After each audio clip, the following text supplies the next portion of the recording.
کنتا فظا غلیظ القلب لانفضوا من حولک، اگر آپ سخت دل ہوتے جیسا رویہ آپ سے قوم نے رکھا، اگر آپ جواب میں ویسا ہی رکھتے تو یہ کبھی آپ کے پاس نہ آتے۔ ہم نے آپ کے دل کو نرم بنایا۔ کیا بولیے؟ تھوڑا اونچی۔ نرم دل والے کے پاس مجمع ختم ہی نہیں ہوتا، نرم دل والا اجڑتا نہیں ہے، نرم دل والے کی سنگت سکون دیتی ہے۔ وہ دل کیسا تھا؟ ایک شخص در رسالت پہ آتا ہے، آپ نے بڑی خوبصورت چادر پہنی ہوئی ہے، وہ کھینچ کر چادر کہتا ہے کہ محمد جو مال تیرے پاس ہے صلی اللہ علیہ وسلم، اس مال میں سے میرا حصہ دو، تمہارا اور تمہارے باپ کا نہیں ہے۔ آقا کریم صلی اللہ علیہ وسلم کے سامنے حضرت عمر کھڑے ہیں، فرماتے ہیں یا رسول اللہ اجازت دیجئے میں اس کو بتا دوں کہ بات کس سے کرنی ہے۔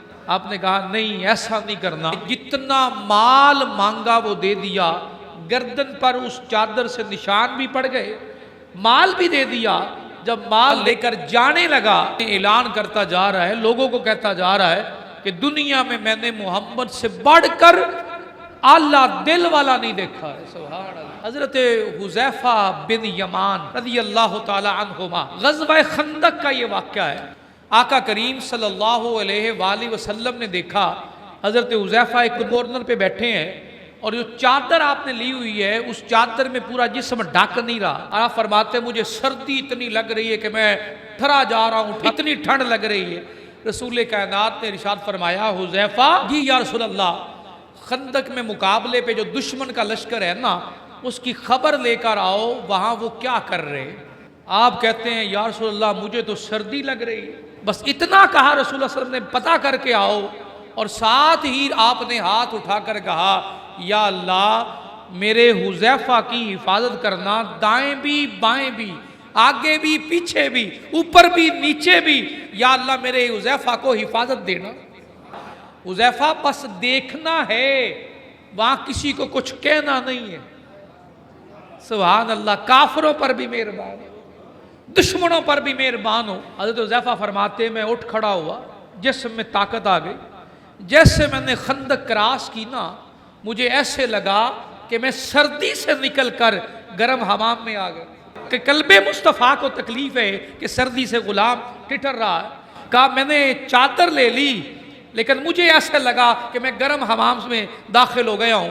کہا رسول پاک صلی اللہ علیہ وسلم سے جو پیغام ملا تھا بس میں نے کیا دیکھا کہ سامنے ابو سفیان کھڑا ہے، اپنے لشکر والوں سے بات کر رہا ہے، میں اتنا قریب تھا اگر میں تیر نکال کر چلاتا نا تو میں اس کے حلق کے اندر تیر اتار دیتا، اتنا قریب تھا۔ لیکن جو فرمان مصطفیٰ صلی اللہ علیہ وآلہ وسلم ہے کہ بھئی آپ نے کچھ کہنا نہیں ہے بس سن کر آنا ہے، وہ کیا کہہ رہے ہیں؟ وہ کہتے ہیں میں جلدی سے جو اس کے لشکر کھڑا تھا اس میں جلدی سے گھس گیا، اور اس نے کہا ایک دوسرے کے ہاتھ پکڑ کر بیٹھ جاؤ اور ساتھ والوں سے پوچھو تو کون ہے؟ تو حضرت حذیفہ بن یمان کہتے ہیں میں نے بڑی جلدی کے ساتھ اس طرف والے کا بھی ہاتھ پکڑ لیا، اس طرف والے کا بھی ہاتھ پکڑ لیا، پکڑ کر جب دونوں بیٹھے ان کے پوچھنے سے پہلے میں نے پوچھا تم کون ہو اور تم کون ہو۔ اعتماد اور کانفیڈنس اتنا آ گیا، جاسوسی کا پورا نظام۔ حضرت حذیفہ کا رسول پاک سے تعلق بڑا گہرا تھا، بہت گہرا تعلق تھا، دور سے آتے تھے۔ تھوڑا آپ کی زندگی کے بارے میں بتا دوں، دور سے تشریف لاتے تھے اور آقا کریم صلی اللہ علیہ وسلم مدینے کے کارنر سے آتے تھے، اور ماں نے کہا ہوا تھا بیٹا شام کے بعد تو نے باہر نہیں نکلنا، مغرب کی نماز اور عشاء کی نماز پہ رسول کائنات کے پیچھے نہیں آتے تھے۔ ماں نے جو کہا تھا، مائیں کہتی ہیں رات شام تو باہر نہیں جانا، سو ماں ہے نا۔ آپ فرماتے میں زور کی نماز پڑھتا آقا کے پیچھے، عصر کی نماز پڑھتا، لیکن تلاوت سننے سے محروم ہو جاتا۔ وہ مغرب اور عشاء کی نماز میں تلاوت ہوتی، میں تو اپنی محبت کے جذبات کے ساتھ ماں کے پاؤں میں بیٹھ گیا، کہا ماں آج مجھے اجازت دے دو کہ میں رسول اللہ صلی اللہ علیہ وسلم کی بارگاہ میں جاؤں، نماز مغرب بھی پڑھوں، نماز عشاء بھی پڑھوں، اور ہاں اماں تیرے حق میں بخشش کی دعا بھی کرواؤں گا۔ فرماتے ہیں میں نے تھوڑا سا حصہ خبر کا، خوشخبری کا انہیں بھی دے دیا کہ آپ کے لیے دعائے بخشش و مغفرت کرواؤں گا۔ پھر ماں نے کہا اجازت اس شرط پر دیتی ہوں کہ دعا کروائے بغیر نہ آنا۔